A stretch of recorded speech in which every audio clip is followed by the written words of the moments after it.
ഇന്നലത്തെ കാറ്റത്ത് ഞെട്ടറ്റു വീണ താമരച്ചക്ക. ഇതിലൊരു ചക്ക മൂത്തതാണെന്ന് തോന്നുന്നു.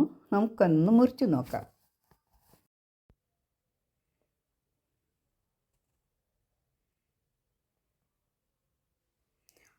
ഈ ചക്ക മുറിച്ചപ്പോൾ ഇതാണ് പരുവം.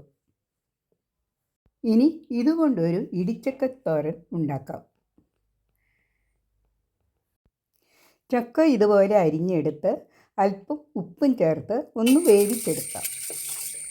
ചക്കയ്ക്ക് കൂട്ടായിട്ട് നമുക്ക് അല്പം ചെറുപയർ വേവിച്ചെടുക്കണം. ഇതാ ചക്ക വേവിച്ചെടുത്തിട്ടുണ്ട്. ഇടിച്ചക്ക എന്ന പേരിൽ ചക്ക ഇടിച്ചു വയ്ക്കുക എന്നാണ്. ഇനി കുറച്ച് ചുമന്നുള്ളിയും കുറച്ച് വെളുത്തുള്ളി, ഒരു പിടി വറ്റൽമുളകും 3 പച്ചമുളകും കൂടി ചതച്ചെടുക്കണം.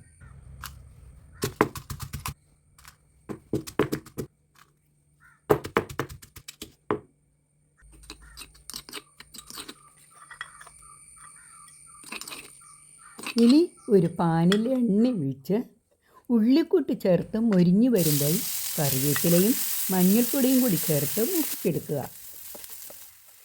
ഇതിലോട്ട് ഒരു പിടി തേങ്ങ കൂടി ചേർത്ത് മൂപ്പിച്ചെടുക്കുക. ഇനി ഇതിലേക്ക് ഇടിച്ചെടുത്ത ചക്കയും ചെറുപയർ വേവിച്ചതും കൂടി ചേർത്ത് നന്നായിട്ടൊന്ന് ഉലർത്തിയെടുക്കുക.